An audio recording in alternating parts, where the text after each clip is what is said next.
فرش التراب يكن منير. ہمارا فوری طور پر جلد از جلد ڈیفنس پیکٹ ہونا چاہیے چین کے ساتھ. صرف ایک ملک دنیا میں اس وقت ہے جو ابھی یہودیوں کی دسترس سے باہر ہے، اور کوئی ملک دنیا کا نہیں رہا. روس کے ٹکڑے یہودیوں نے کروائے اور بغلے بجائی ہیں اور کہا اب پورے روس کے یہودیوں کو آ جانا چاہیے اسرائیل کے اندر. یہ کیا وجہ؟ اب یہ بول رہا ہے کہ کس کی اسکیم. ان کے ہاتھ کتنے لمبے ہیں. ایک سپر پاور کو اس طرح کرمبل کیا ہے اپنے ہاتھوں کہ خود نخچیر کے دل میں ہو پیدا ذوق نخچیری. جادو وہ جو سڑ سڑ کر بولے. یہ اللہ تعالیٰ کی طرف سے ہے، حالات ہے. یہ بھی اس کی تائید کا مظہر ہے کہ اس کے ساتھ ہمارا معاملہ درست رہا. یہ بھی اللہ کی خصوصی مشیت ہے کہ اس کے ساتھ ہمارا زمینی رابطہ.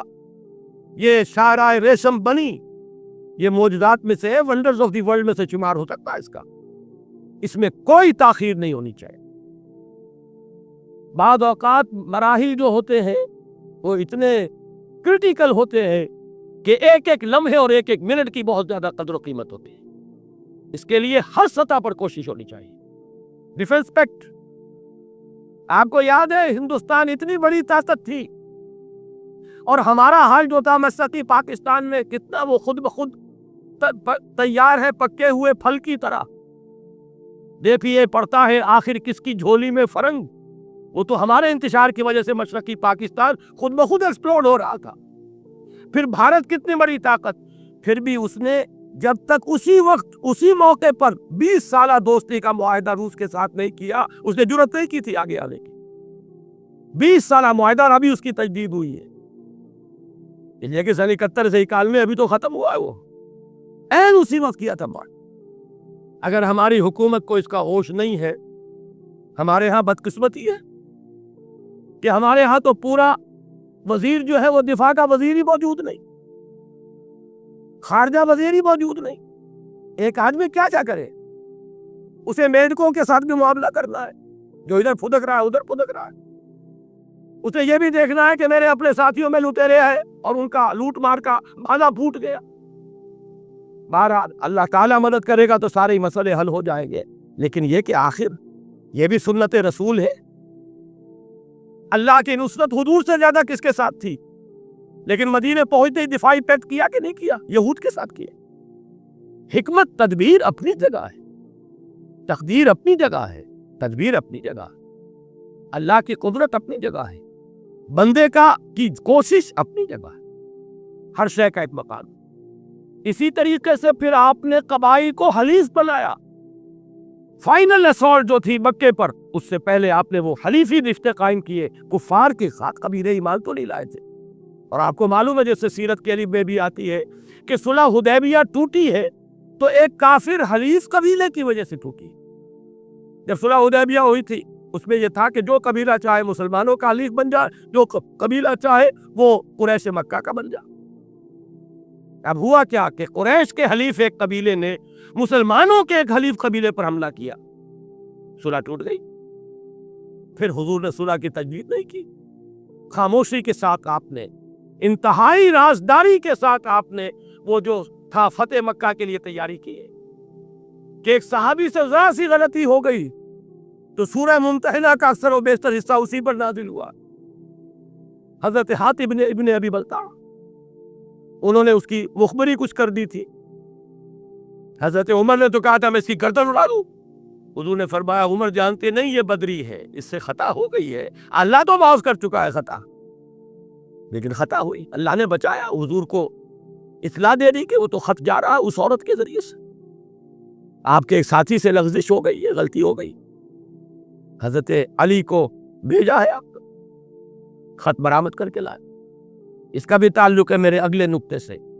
حضور کی حدیث ہے استعینوا علی الحوائج بالکتمان. اپنے ضرورتیں، اپنے منصوبوں پر کتمان کے ساتھ، اخفاء کے ساتھ مدد حاصل کرو. اپنے سارے کارڈ ٹیبل پر ڈال دینا یہ کوئی حکمت نہیں ہوتی. اخفاء بہت بڑی بات ہے. پھر عرض کر رہا ہوں حضور سے زیادہ کس کو پروٹیکشن حاصل تھی اللہ کی. یہ آیت تو یوں سمجھیے کہ تقریباً 9 برس پہلے 10 برس پہلے نازل ہو چکی تھی. ان اللہ یدافع عن الذین آمنوا. مدافعت کی ذمہ داری اللہ پر ہے. پھر بھی حضور نے یہ اہتمام کیے، پیکٹ بھی کیا، یہود سے کیا. آج ہمارے لیے دنیا میں اگر کوئی ایک طاقت واحد ہے وہ صرف چین کی ہے.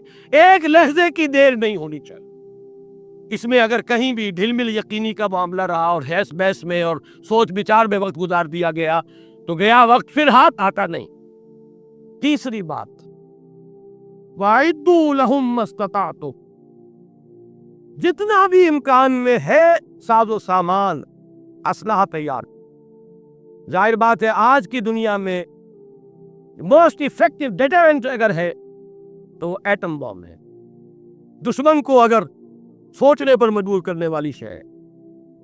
یہ معاملہ جو ہے یہ تو خیر دنیا میں علم نشرہ ہے کہ پاکستان کے پاس ایٹمی صلاحیت ہے، کیپیبلٹی ہے. اب چونکہ اس میں کتمان کیا گیا ہے اور کتمان عین حدیث نبوی کے مطابق ہے تو ہمیں نہیں معلوم، میں بھی نہیں جانتا کہ کیا ہے کیا نہیں ہے، کسی کو نہیں معلوم. لیکن یہ کہ بہرحال ہمیں وہ کام کرنا چاہیے، اس میں کوئی شک نہیں ہو سکتا. کسی کی دھوس میں نہیں آنا چاہیے. پھر میں کہوں گا اللہ کی پناہ ہمیں پہلے آ جاؤ، پھر یہ سب کچھ کرنا. اللہ کی پناہ جنہیں حاصل تھی انہوں نے بھی سب کچھ کیا ہے. اللہ کے رسول سے زیادہ تو کسی کو پناہ حاصل نہیں ہو سکتی اللہ کی، انہوں نے بھی کیا. اگر ہم اس کو بالکل نظر انداز کر دیں گے تو ہمارا کوئی کیا دھرا کام نہیں آئے گا. پہلی بات وہی ہے، اصل دفاع اللہ کا دفاع. ان اللہ یدافع عن الذین آمنوا. نمبر 2، حلیف اور ایک ہی ایک وقت طاقت ہے. پوری دنیا میں ریشہ دوانی ہو چکی ہے یہود کی، پوری دنیا. صرف ایک ملک بچا ہوا اور خوش قسمتی سے اس کے ساتھ ہمارے روابط ہے، اچھے ہیں، ہمارا زمینی کانٹیکٹ بھی ہے. ابھی تک وہ امریکن پریشر کو ریزسٹ کر رہا ہے کہ میزائل ہم نے دینے طے کیے تو دیں گے، نہیں رکیں گے. لیکن اس کی ہمت بھی کچھ جواب دیتی نظر آ رہی ہے. اندرونی خلفشار وہاں پیدا کر دیا گیا تھا. ٹائنن اسکوائر کے اندر جو کچھ ہوا ہے وہ تو بچ گئے ہیں، بہت بڑی جانی قربانی دے کر بچے ہیں، ورنہ روس سے کئی زیادہ گندا عشر ان کا ہو چکا ہوتا. اور فحاشی اور بے حیائی یہ تیسرا ہے ان کا. کھلی مارکیٹ اکانومی، سود کے ساتھ، سٹاک ایکسچینج کے ساتھ، جوئے کے ساتھ، اور کھلا سیکس، شراب کے ساتھ، بے حیائی کے ساتھ، فحاشی کے ساتھ، اور آزادی کے نام پر یہ ساری چیزیں. خوشنما عنوان ہے آزادی، مادر پدر آزادی،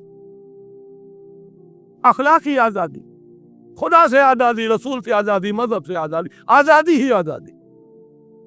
یہ 3 ہتھ کنڈے ہیں یہودیت کے. پوری دنیا ان کے شکنجے میں، آپ بھی ہیں اسی کے شکنجے.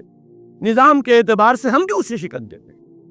لیکن یہ کہ ابھی بچا ہوا ہے صرف ایک ملک ہے دنیا. اس کے ساتھ کوئی وقت، میں اس لیے زور شور سے یہ باتیں کہہ رہا ہوں کہ کسی طرح یہ میرا کوئی اور کسی سے کانٹیکٹ نہیں، نہ وزیر اعظم سے، نہ صدر سے. آج تک صدر صاحب سے کوئی ملاقات نہیں ہوئی. ان کی شکل بھی کبھی دیکھی تھی تو صرف شورا کے زمانے میں. اس اعتبار سے میرا ذریعہ یہی ہے، کوئی لمحہ ضائع کیے بغیر ہر ممکن کوشش ہونی چاہیے ان کو بھی کچھ حوصلہ دیا جائے. ان کا حوصلہ بھی جواب دے رہا ہے. جان میجر صاحب یوں ہی نہیں جا رہے ہو وہاں.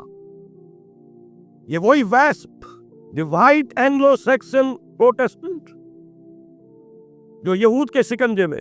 اینگلو سیکسن، اینگلو تو سب سے پہلے ہے، اس کا سب سے پہلا نخشیر تو تھا ہی برطانیہ. اسرائیل کا خنجر گھونپا گیا ہے تو برطانیہ کے ہاتھ سے عالم عرب کے اندر. یہ کیوں جا رہے ہیں؟ بہت اہم بات ہے. تو دعا بھی کیجئے لیکن یہ کہ تدبیر بھی کیجئے. تیسری بات جو میں نے کہا، اعدوا لہم ما استطعتم،